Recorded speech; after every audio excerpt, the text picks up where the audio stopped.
Hope you guys can get a little bit deeper on what happened there. So we are getting started now. As you can tell, it's always a challenge getting Zoom software to talk to YouTube Live. I think Zoom is very happy to talk to YouTube Live, but sometimes YouTube Live doesn't quite listen very well. So we were having some challenges there. Today, we've got a very interesting topic. Thomas F. from New Jersey sent me an interesting clip yesterday, or a link. And it was about this. It was about nanotechnology. And here's the thing, you may already predict my reaction. Oh no, another person getting wrapped up in the old nanobacteria story. The nanobacteria story it was like a decade ago. There was a lot of interest in it and attention, and it fizzled out. This is not that, and this is actually something that looks like it's going to be real. Nanotechnology for, not nanobacteria, nanotechnology for plaque removal. So we're going to be talking about that as our topic for today.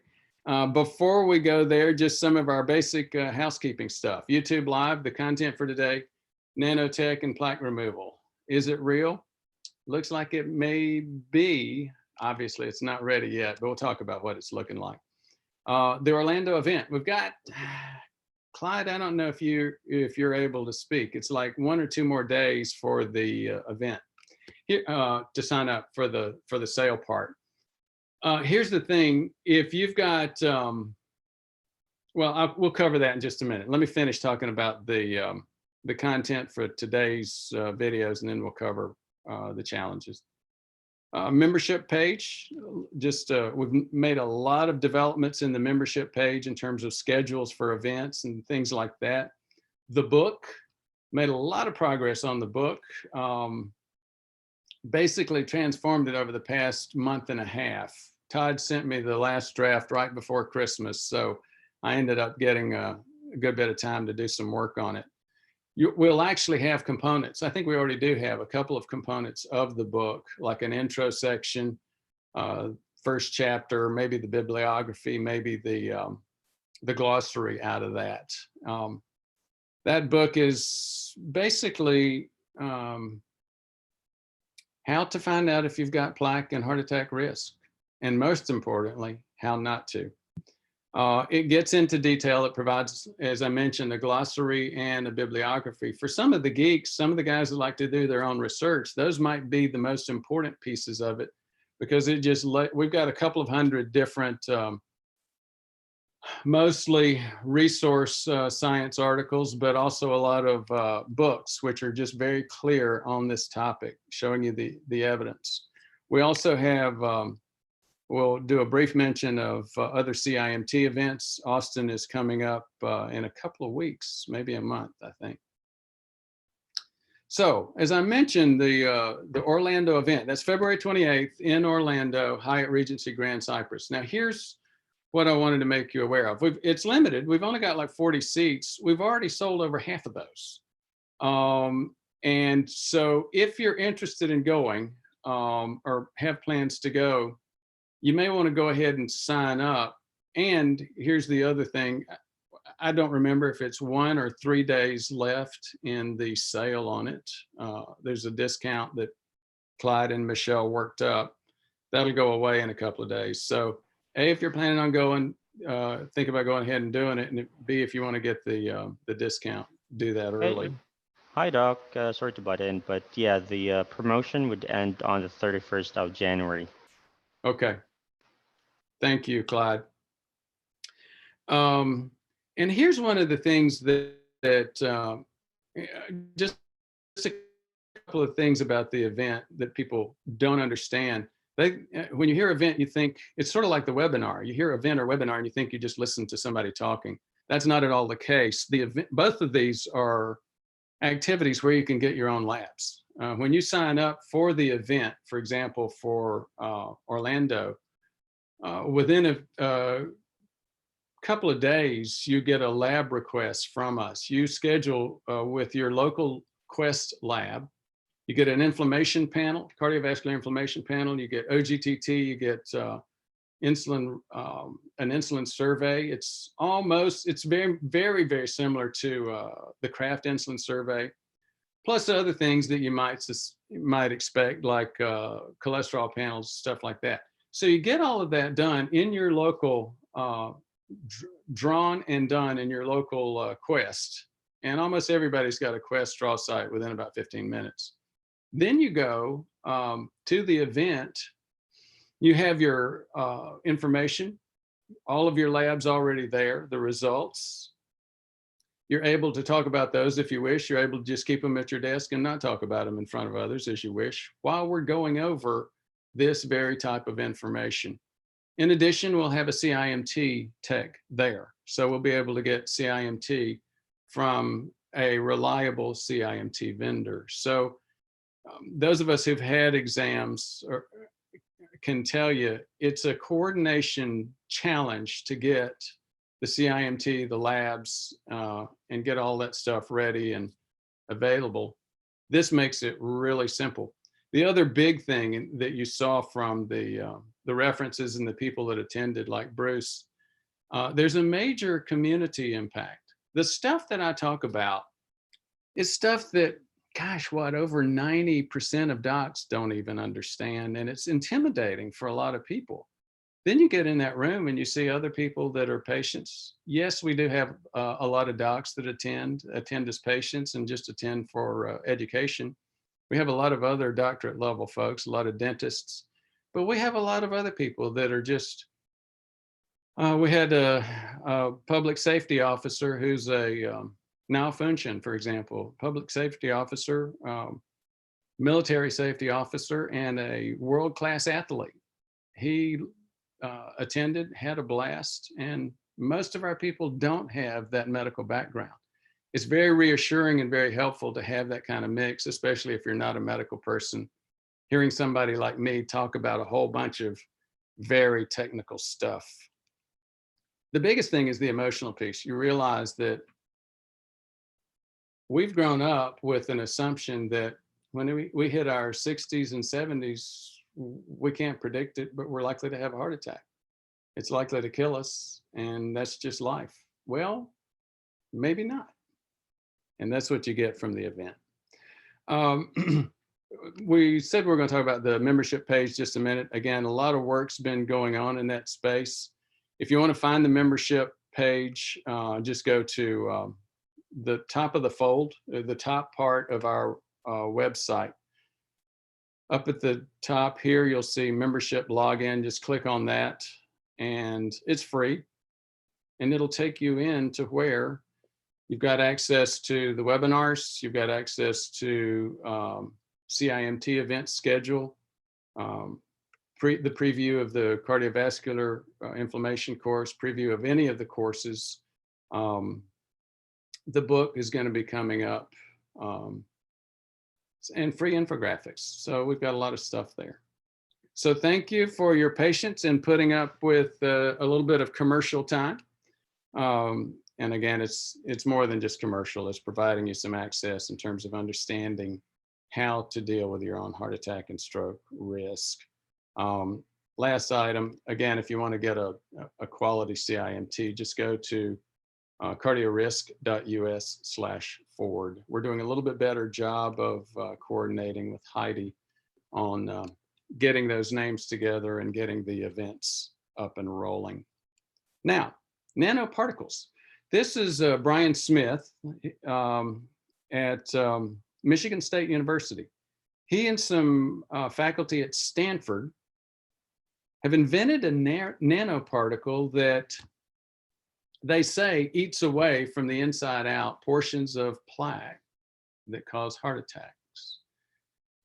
So again, you know, with Stanford, with MSU, this is not some crazy marketer trying to just sell something. These guys are for real, and they have a very good article in Nature Nanotechnology last week, actually 2 days ago. Now, how does this work? So you remember we talked about monocytes, we talked about plaque, and we talked about inflammation. Uh, if you remember, inflammation is like our body taking friendly fire. It's just like inflammatory disease, where rheumatoid arthritis, for example, is the classic example of an inflammatory disease. Our body misrecognizes it sees protein in our joints. If you have noticed, some people that have severe rheumatoid arthritis, they have and what we call an ulnar. This is the ulnar bone, so an ulnar directed deviation of their joints here. That's because their immune system is not properly recognizing some of the protein in that person's joints. It's eating away at it, and that's inflammation. Well, guess what? We talk about cardiovascular inflammation. Very same process. The immune system is finding these LDL particles, this plaque that has drifted through the intima and gotten stuck in the intima media space. The immune system is attacking it. Now, how does it do that? There are things called monocytes and neutrophils, macrocytes. They're all different versions and different families of immune cells. Those families of immune cells release enzymes, and those enzymes will liquefy the plaque. So just to give you some orientation, those of you who've seen a lot of this channel, you know that this is a very popular image with me. This is a cross section of an artery. This is the media layer, a muscle layer that gives strength and keeps the artery from bursting apart. This is the intima layer, which we refer to quite often. You'll sometimes hear it referred to as the endothelium. So this intima layer actually has the glycocalyx inside. It's a very thin layer, as you see. Now, all of this brown stuff between the intima and the media is plaque. And guess what? This is soft plaque. That's why it looks like it's sort of retracted away from the slide here. This is an area of hot plaque, soft plaque. How did it get that way? The monocytes, the macrocytes, the neutrophils released those enzymes, and those enzymes started working on this waxy LDL plaque. It digested it to the point that it made a liquid. And if you're the immune system, that's what you're supposed to be doing. However, here's where the problem occurs with heart attack and stroke. It isn't that we keep building up that plaque like hair builds up in a bathtub drain. It's this stuff, this hot liquid plaque releases. And if it does, some of the chemicals and enzymes in there, if they break through this intima layer and touch the flowing blood, they cause a clot. Now, if the clot's big enough, it's called, and it goes to the heart, that's called a heart attack. And if the clot's big enough and it goes to the brain, that's called a stroke. It also causes, there's other things. You can get this microscopically going on for decades, and guess what? Microscopically, it makes the brain, the heart tissue, eye tissue sort of look like Swiss cheese, because you've got these microscopic infarcts going for year after year, decade after decade. Back to these colorful images. These are images that came along with the Nature magazine nanotechnology article. What they are doing in that nanotechnology particle is this. They're stimulating those same monocytes, macrocytes, to further chew up this plaque. Now, does that sound to you like there may be a problem there? I think we may run into a problem because as we just described, it's that same attack on the plaque that causes soft plaque and then potential release and then the clot and the heart attack and stroke. This article really didn't get that deep into that. So I think, you know, it's like every new development, you got to go through a lot of ups and downs before it's really clear that you get it working. But it's an interesting, exciting new development. And it's for the first time something where I've heard nanotechnology and nanobacteria forever in terms of plaque. This is the first time I've heard something that actually had some credibility that there may be a future in this area. These two images, this is a drawing, a schematic of that process that we're talking about. Many people, including docs, don't exactly get what is inflammation in terms of an arterial plaque. This is also a cross-section of an artery. This is a cross-section of an artery. This is that media or muscle layer. This tiny thing is the intima or endothelial layer with the glycocalyx. All of these things are, oops, excuse me. These are cells. These are like those macrocytes when they can evolve into what we call foam cells. But again, these are all just immune cells. This is a real picture. This is out of a patient who, this was an autopsy. Here to orient you where this was. This is that media layer. This is that intima layer. As you see, the intima came over here and there are cracks in the intima. So this space right here was plaque. It was a soft area of plaque, just like that one. The intima layer cracked. The soft plaque went out, touched the blood. Soft plaque does not look like this dark black tissue. That's clot. So once that the crack occurred in the intima, the soft plaque mixed with the blood caused the clot. The clot came on up into this, what used to be that hot space in the plaque. Most of that clot is no longer there. It broke off, and that's what killed this patient and led to this autopsy.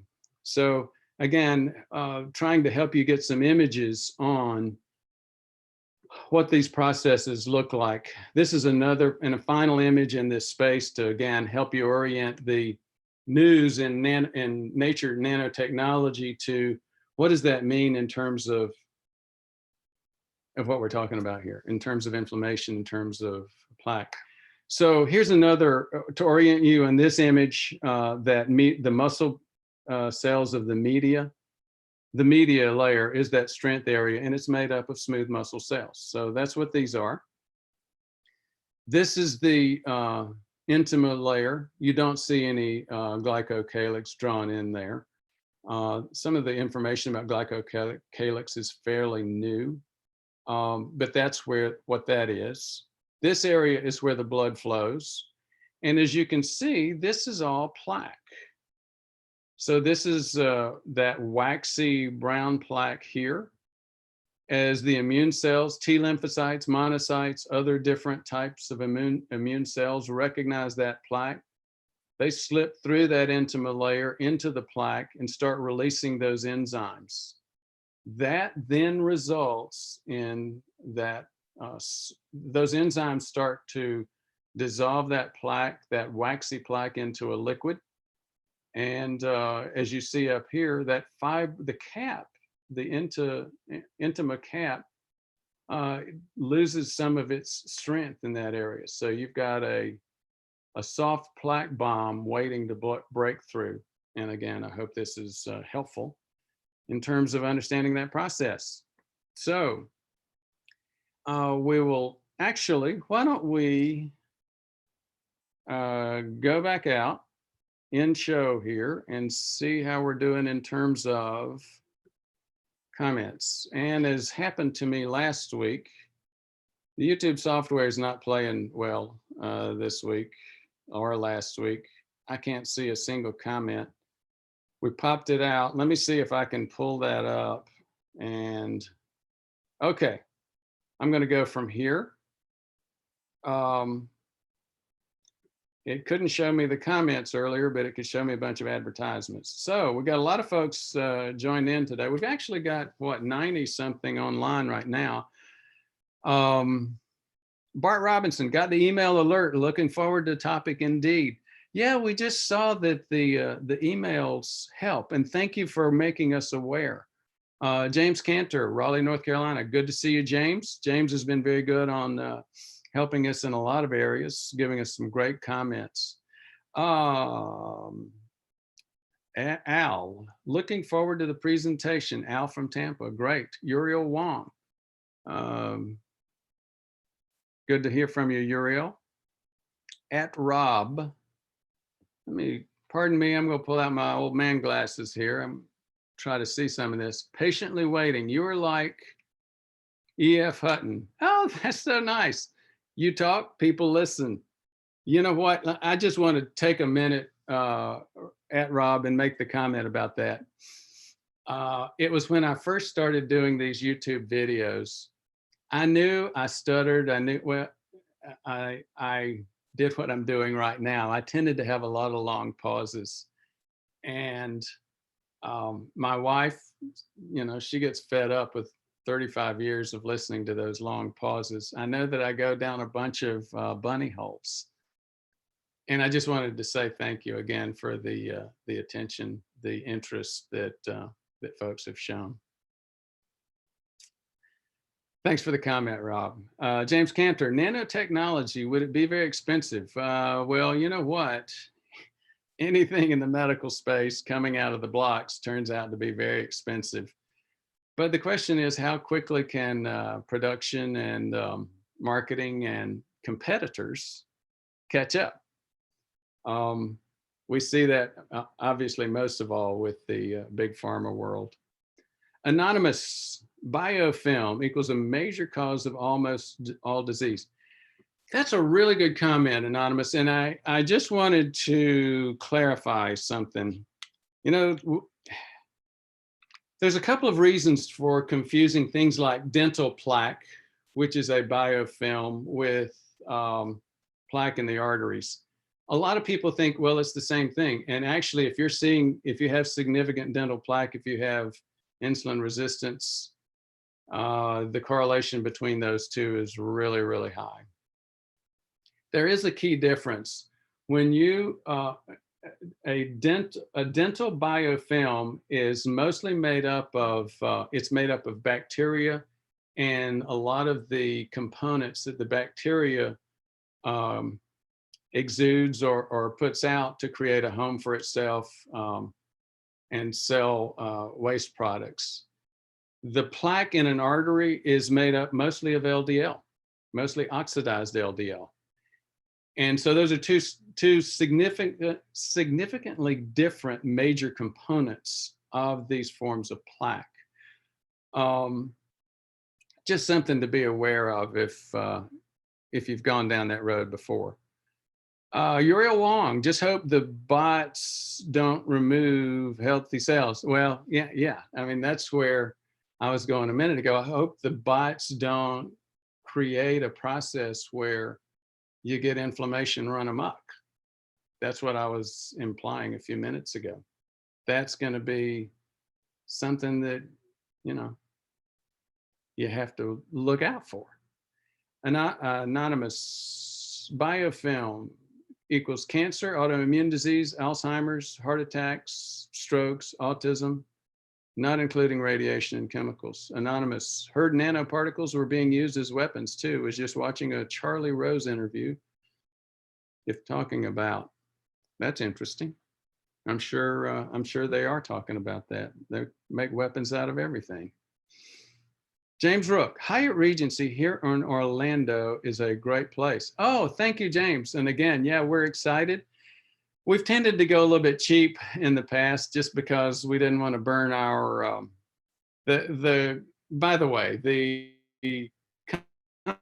company has been supported for the past 4 or 5 years out of my retirement money and my own effort. We now have about half a dozen people. And a lot of that is now being supported by you guys in terms of when you register for an event, when you register for the webinar. We actually went past a break even. I continue to reinvest the majority of our stuff, and that's fine. I just promised my wife, Janice, that I wouldn't burn our retirement money on this activity. So anyhow, we're going a little bit upscale. That's what the point behind all that is. We're going upscale for the Hyatt Regency. Thank you for pointing that out. Anonymous, it was author Michael Crichton. Okay, thanks. Dr. Nancy Gravel. Dr. Gravel, hello, how are you? Dr. Gravel is in somewhere Louisiana. Anonymous, but also the WikiLeaks guy, Assange, talked about weaponized nanoparticles. Crazy stuff. Anonymous. I'm going to jump over some stuff if that's okay with you. James Canner, Anonymous, please add your name in the title. NATO? Oh my goodness. Okay, thank you. Parker Reed, breakaway plaque is associated with stroke. Absolutely. Reported as big risk and potential issue with bypass patients. So anytime you go into the arteries and start messing around, there's risk. We cover that risk pretty much in depth in terms of the research around that risk in the book.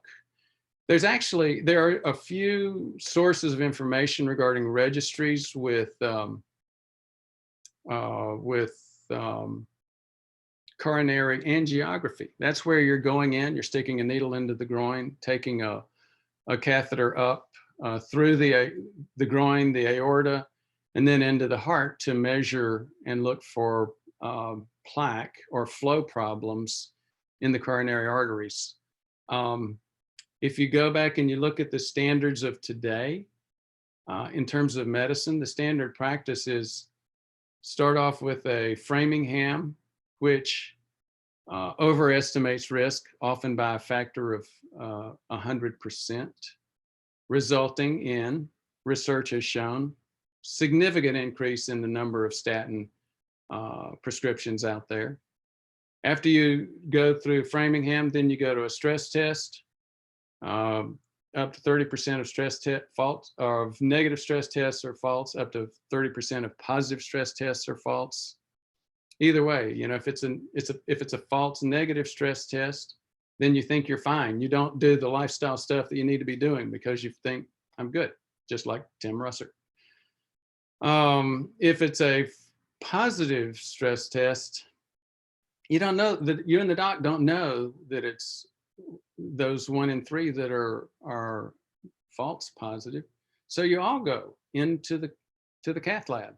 And again, there goes the needle, there goes the catheter, and you're pushing a rod and a tube around inside this area where we just showed you pictures a few minutes ago.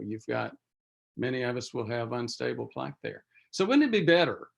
Well, let me just go. So the next thing after that is you see something in there. It's a standard practice for a lot of docs to go ahead and get consent to go ahead and put a stent in there, and even a CABG bypass graft. So you've got this momentum that gets started with overestimate with Framingham, then going into stress test, then into cardiac or coronary angiogram, to a stent, to a bypass graft. And guess what? As the COURAGE trial has shown, Orbita trial, and most recently the ischemia trial, and a bunch of others, 90% of stents are put in to prevent heart attacks, and they don't work for that. They work great if you're having a heart attack and you need that stent as an intervention for the heart attack. They're wonderful for that. But that's only 10% of the stents that are being done. I brought that up again. That's that digression I talked about a few minutes ago. I brought that up because it's so easy for folks to go in and start pushing tubes around inside our arteries. Think twice before you agree to it, and think about maybe I ought to know whether I've got cardiovascular inflammation before I head down that path. Okay, so let's go back. Bart Robinson, I agree, Parker. SF, thanks for the info. Can you tell me how to get a Kraft insulin survey? My doc doesn't know. I found a by-mail test by Meridian Valley Lab in Washington. Do you recommend this, or is there a better source? Meridian Valley Lab, a lot of folks have used that. We have replicated that with a local lab, your Quest. So yeah, there's a couple of places you can get it, and yes, it is something that I would recommend in terms of understanding. Now, why would I recommend that? Many of the viewers of this channel know and understand this, but a lot still don't yet. By far, the number one driver of that cardiovascular inflammation that we discussed is insulin resistance, also called metabolic syndrome, also called prediabetes. Our blood sugar goes up. We don't know it. We tend to not look for it. We've got simple methods of watching that these days, like the Freestyle Libre. Unfortunately, the FDA made that prescription level. So we get a lot of people that want to get Freestyle Libre, docs that are not comfortable with it. We've got services. I'm licensed in over 40 states across the country and feel strongly about providing access to continuous glucose monitoring like the Freestyle Libre. As we mentioned a few minutes ago, also things like something very similar to the Kraft Insulin Survey. We offer both. We offer the Meridian Valley Lab Kraft Insulin Survey. We also offer the Quest Lab Insulin Survey. So, Robert Pinsky, do you use ER version of metformin to make it more tolerable? Yes, so here's what I find. The vast majority of people really don't need the ER version.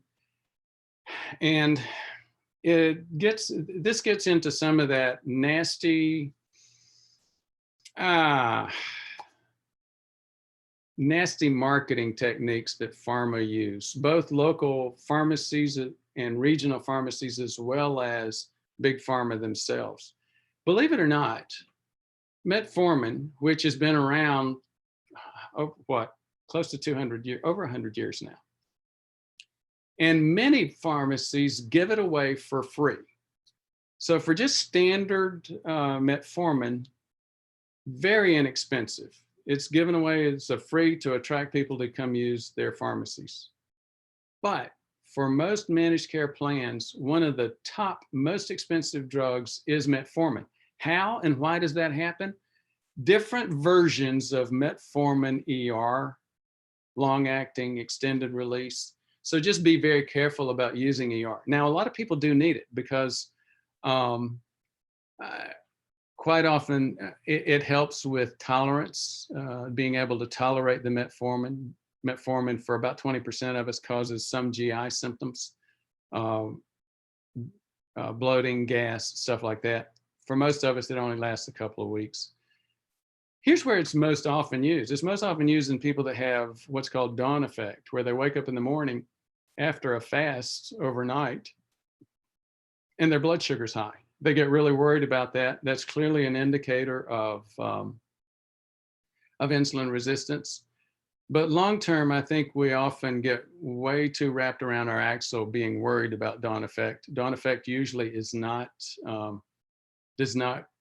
result in very high levels of blood sugar, like postprandial, or post-meal, or most importantly, like the people that never look and have a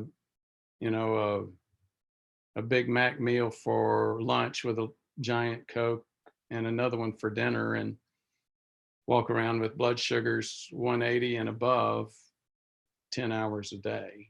Those are the folks that are really taking a lot of damage to their arteries. So ER version, yes, we do use it. And those are the two places where you get some improvement in tolerance and get some improvement on the dawn effect. Keith Fork, your pauses give us a chance to to digest what you've said. Thank you. Unfortunately, I think they also sometimes give a chance to confuse the issue, or sometimes I think it's more my some of the weird connections my brain makes. But thank you again for that, your patience and gentleness. Thanks for the email. This is C. Lear. It is a better reminder for me than the YouTube bell. That's the truth. They've actually done surveys and shown that even if you subscribe and sign up, you still get it like 10 to 20% of the time. And they say, okay, go ahead and hit the bell, and please do. But the problem with the bell is you don't get all of those notices either. They say that you do, but when you look at it and you go into some folks that have demonstrated it, they're not sending you all the notices. So this actually came up sort of happenstance. Kudos and thanks to Clyde and Carl. I'm not sure which one. I think Carl sent out an email for the webinar yesterday. We had the webinar. It's where everybody gets you sign up for the webinar. It's like $500. As part of that $500, you get a cardiovascular inflammation panel, and you get that OGTT that we talked about. And you get the insulin survey that we talked about. You get insulin fasting or before the 75 grams glucose challenge. Then you get it 1 hour, and then you get it 2 hours. We had, a couple of folks yesterday that sure enough, their glucose values were great. But then their 1 hour insulin was over 100, twice what optimum should be. So they clearly realized, had they just gotten an OGTT, they never would have known how much insulin, that they even have insulin resistance. So again, pardon the digression, I went down a bunny hole talking about the webinar series. Yes, the emails, Carl sent it out for that group, and we said, you know what, that's a great idea. Let's start sending it out for the YouTube live events. And sure enough, this is, I don't know, Clyde, I think maybe twice what we usually get. We continue to push around 100 attendees. So your teaching delivery has improved dramatically. Well, thank you again for that. Thanks again for sharing your knowledge. You're very welcome. This is my third retirement, and I knew that I wouldn't be able to just play golf or travel or fish or anything like that for retirement. I do enjoy those things, but it would drive me crazy waiting for the next trip. There's nothing more fun than being able to do something that actually contributes to others. And it's interesting for those of you who've read the reactions. We get 1 or 2 a month where people say, "Hey, look, I took your advice. I got an OGTT, and I don't have insulin resistance. I've got full-blown diabetes, and my doctor's been telling me I'm fine." So again, very, very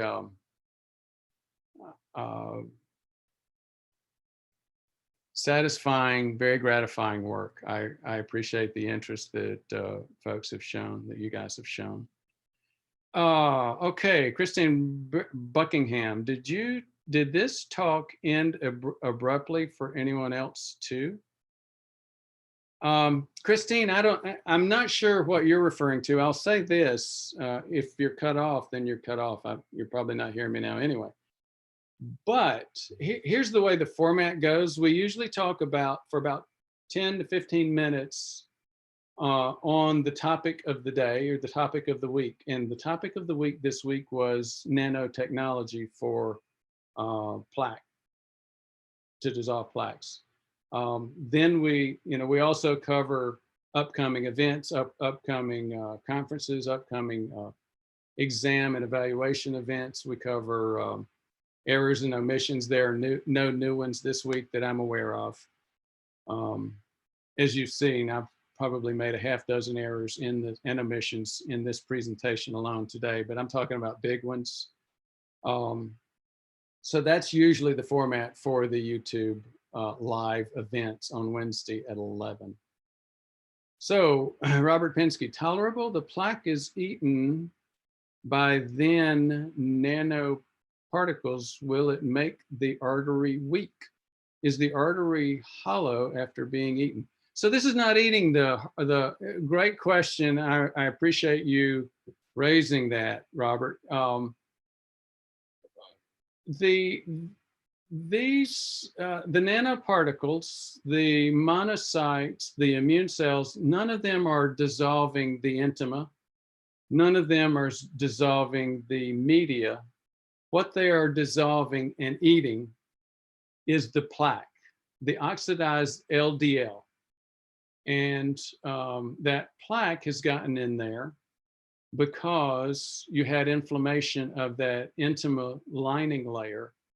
When that happens, oxidized LDL can go through that layer. It can't go through the media layer, so it gets stuck in between the two.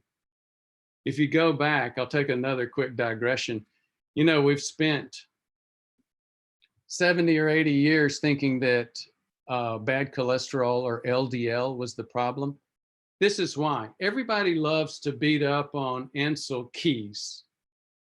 And I'm sure he was a difficult guy. I'm sure he did contribute to us going down that 70-year bunny trail and misdirecting our focus. But here's the thing, you got to remember plaque, when they dissected arteries and they saw this plaque, it was mostly made up of oxidized LDL, quote, bad cholesterol. That's what took us down that bunny hole. So hope that helps answer your question. This is not eating or dissolving any artery, it's dissolving the plaque in the artery. Okay, where can I, Jim Flores, where can I get a copy of the nanotechnology article? You look up nanotechnology, arterial plaque, Nature magazine, and you should find that. Now, I will warn you, it's behind the paywall. I do get Nature magazine, so I get access to some stuff that most folks don't pay for, so they don't get. And it's obviously, that's what I do for a living. James Rook, regarding metformin, I take berberine daily as a healthy alternative to metformin. No real side effects with berberine. That's correct. Bergamine is making a comeback. Actually, I don't think it ever disappeared.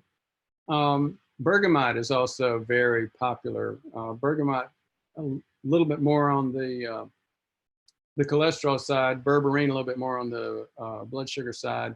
Again, both healthy alternatives. I take both of those. I'm actually in discussions with a company called Bergamet.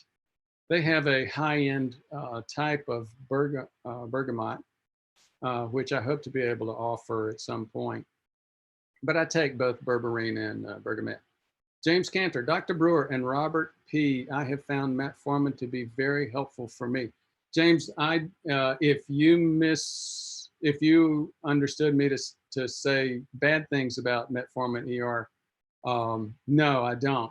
My only point was that a lot of docs come out of the blocks with metformin ER, and in my experience, the reality is folks like yourself who really need metformin ER tend to be less than 10% of the patients that take metformin. That was my only point. And thank you for clarifying it, James. Bob Bell, sorry, this thing's jumping around again. Dr. Brewer, how do you find your 2.5 milligrams rosuvastatin? Cutting the 5 milligram pill is difficult since it's so small. Well, Bob, I used a pill splitter for years. And yes, it can be difficult depending on which specific generic 5 milligram pill you get. Some of them just sort of break up and powder up, and you have to just realize, look, I may get more in today's dose than I get in the dose tomorrow or 2.5 days or a couple of days down the road. When you think about it, think about how the recommendation was made to have exactly 5 milligrams or exactly 2.5. And I think you might get a little bit less worried about having a little bit of variation in those doses. Linda Alexander, I came in late. Will there be a repeat video later? So Linda, here's the way these YouTube live videos work. You're attending the live event right now, and you're able to questions. That's one of the big attractions to the YouTube Live format. When I finish on this video, it will go evergreen. So it will then become available as a, you can go back and watch any or all of it anytime.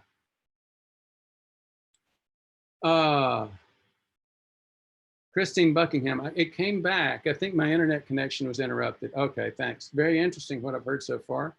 Thanks, you're a great speaker. Thank you very much. I really appreciate the comment.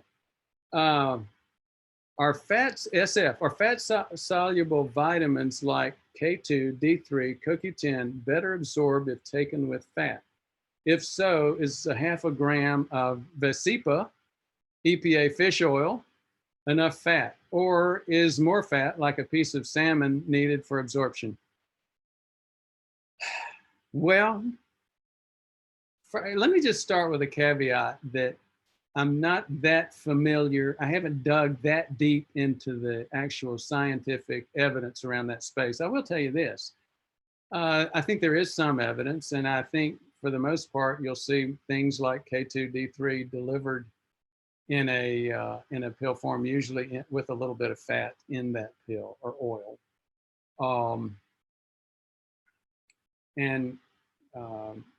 Yes, either of those fats, Vesipa, or which is a EPA omega-3 on steroids, pardon the term, or salmon. I think either one of those should work, should be helpful, and that's on a practical basis what I do, what I advise for my patients. Eric Jantz, or is it Jantz or Jancy? Doctor, which of the following measures from your experience will slow down the progression of plaque the most in order from most to least? Statin, intermittent fasting, HITT, I think you meant HIIT, and keto diet. So there's been a lot of studies out there. I'm not that familiar with the ones which went head to head with lifestyle and statins themselves. I will say there's clearly head to head metformin versus lifestyle, and even just minimal lifestyle changes were 3 times more powerful than metformin. Now statins do tend to have a little bit more of an impact, but not for everybody. For example, if you're one of those 50% of folks whose risk is overestimated by Framingham, or it's not, maybe not that many, but if you don't have plaque, statin's not going to do you much good. And so you've got the risk of a statin without any benefit. And that's, again, where I keep harping back on that issue. If all of your plaque is hard, then it becomes a question of, do I really need this 40 milligrams of Lipitor or 20 milligrams of these high doses of statins? Again, I rarely, if ever, use those high doses of statins. I'm more focused on improving inflammation. So I realize this may not be answering your question exactly the way you asked it, and sorry, I'm having a hard time getting my answer pinned into the criteria that you set. But no question, you cannot medicate, you can't surgerize, you can't statin, you can't stent, you can't bypass your way out of a bad lifestyle. So lifestyle is king. There's no question about that. The 2 most important things in terms of lifestyle are, number 1, the amount of body fat you have, not just BMI, but body fat itself. We used to think body fat was an inert storage tissue. It's not. It's an active metabolic tissue. It releases stuff that creates insulin resistance and inflammatory processes, cardiovascular inflammatory processes. So one of the 2 big items in lifestyle is the amount of body fat you have. The other of the 2 big items, by far more important than any of the other things you could ever look at, ranging from bypass surgery to stents to statins. The other really big item is how many, your day-to-day diet. Are you eating a lot of carbs? Is your blood sugar staying up at 180 and above hour after hour, day after day? So I hope that helps. C. Lear, what's the maximum your insulin should rise when you're taking an insulin survey? That's a great question. So in the insulin survey, here's what we talk about, optimum levels. So with the blood glucose, you should, fasting should be in the 80s. It shouldn't go over 120, and then it should come back down below 100 after 2 hours. With insulin, the insulin required to keep you at those numbers should not have to go over 5 as a basal number. Peak should not go over 50. And like I said yesterday in the webinar series event, we had plenty of people who had great numbers. 116, their glucose peaked at 116, but their insulin was over 100, over twice what it should be in an optimum person who does not have insulin resistance. And then that hour two, it should come back down to below 20. So glucose, fasting in the 80s, peaking at 120 or less, and then within an hour, another hour or so, back down to below 100, or 100 or below. Insulin, fasting at 5 or less, peaking at 50 or less, and then within an hour or so, back down to 20 or less. Great question. Thank you very much, C. Lear. Tag Daddy 56, you rock, Doc. Thanks. I missed the paper props. What he's talking about, if you guys don't know, is in my first 2 years, I didn't have a camera. I just used the webcam on the computer. I didn't have a green screen or any screencasting. I would just print off pictures of the article and just hold it in front. And you can actually see on the side. So people were a lot of folks were sort of interested to find that even though I was behind the page, I could actually look at and hit the right place. But yeah, shaky paper, you're not the only guy that misses that. Thank you very much for the comment, Tag Daddy. Quick question, 63 years old, 130 blood sugar after 12-hour fast. That's not good. Weight 205 and approaching a 6 on my A1C. I can't convince my doc to put me on metformin. I tell you what, I don't know what you want me to say about that. I think you're doing the right things, and I think metformin is a very good option for you. So I'm not sure what the question is. If you, for you or anybody else who'd like to get more help, I've got patients all over the country and all over the world, actually, Brazil, Australia, New Zealand. What we do is the prevention side. And with a lot of folks, I've heard somebody wrote in from Connecticut once and said, Doc, I'd love it if you were my doc, but I live in Connecticut. Well, I've got patients in Connecticut, so don't understand that. I'm not doing surgery on you. We're not doing that kind of stuff, but we are preventing a heart attack and stroke. We're providing metformin when you need it. We're providing Freestyle Libre, continuous glucose monitoring when you need it, things like that. And again, I'm licensed in over 40 states. So, and I've got patients that are in other states that I'm not licensed in, but here's what happened. If you look at the technical components of the law, when those patients come to see me at an event, the license that's applicable at that time with that patient, and for the next year or so, is the license where we first met.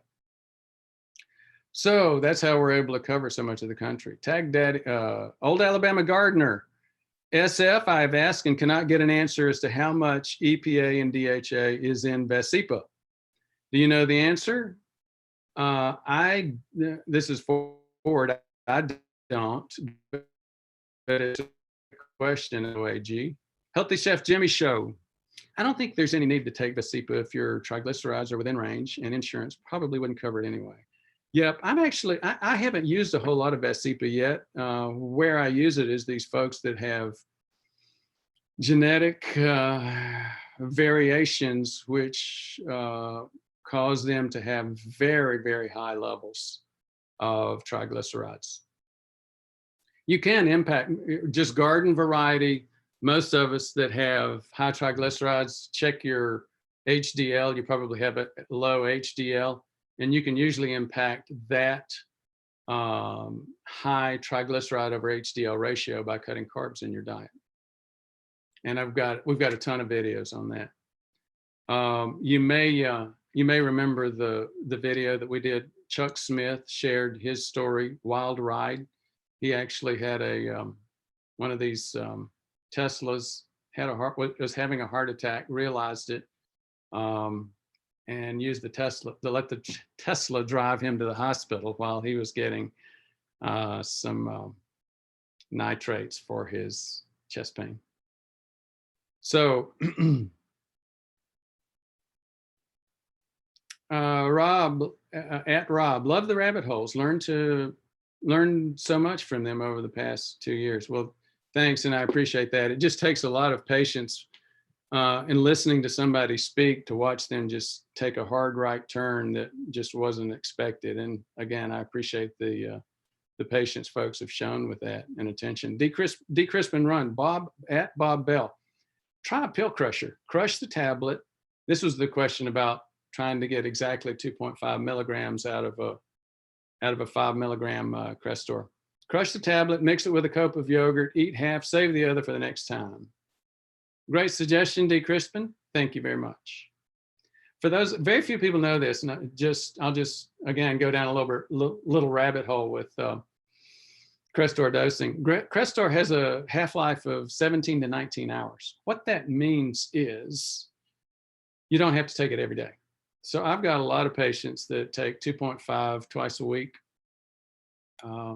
There has actually been studies which showed a positive impact on inflammation taking Crestor just once a week. Now, the vast majority of my patients don't take it once a week, and I don't recommend that unless you have real statin tolerance problems. But again, another little bunny hole. Joe Higgins, since insulin is a pulsatile hormone, would a C-peptide measure, dang, I don't know where, YouTube just, okay, would a C-peptide measure give a better steady state estimate of hyperinsulinemia? C-peptide gives you a lot of information. One of the things it does is actually tells you, it's very important for folks that have diabetes. It tells you how much was coming from your own inherent diabetes and how much was coming from injected diabetes. For those of you that don't know, here's what C-peptide is. Proteins are long amino acid chains. Most of them have a precursor that has ends of amino acids on the chain. Those ends get cleaved off, and then the protein is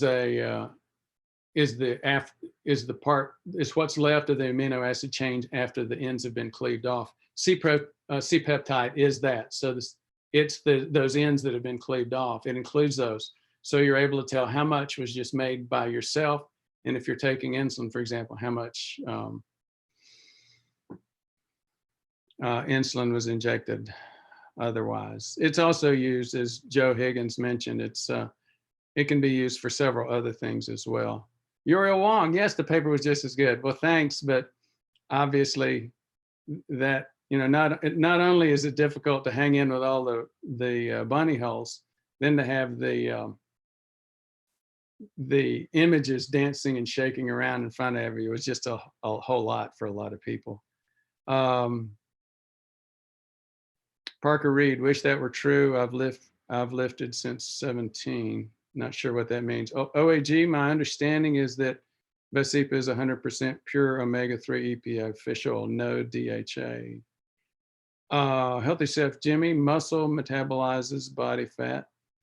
You do want to increase your muscle portion of your body and decrease the fat portion. In fact, if you look at overall risk factors for heart attack and stroke, death, disability, as we pass 65, one of the most important ones that very few people realize is muscle mass. And it's not entirely understood. Obviously, it's understood that muscle mass is sort of like having an improvement in insulin, because muscles that are functioning bypass the insulin receptor in the muscle membrane. And if you get heavy activity, intense activity, that insulin-like impact can last for up to 48 hours. That may help you connect the dots that, you know what, the science around health and exercise says you should do at least a couple of significant, 2 or 3 significant bouts of exercise or episodes of exercise each week. That starts to help you understand that long-acting insulin-like effect. The other thing that helps explain is the fact that high-intensity interval training and resistance training both have been neglected for the past couple of decades, and they're really coming into the forefront in terms of popularity, and for good reason. The science supports that. Let me go back and make one more comment about this sarcopenia, loss of muscle mass. You know, the cute little old man, the cute little old lady. That's not a great place to be in terms of your health. And here's one of the other things that I think might end up being a significant component of the mechanism that we just haven't connected the dots on yet. When you think about the whole essence of insulin resistance, what it is this: blood sugar is unable to be transported naturally and effectively from the blood into the muscle cell. So what happens with insulin resistance? You start getting this inflammatory process in the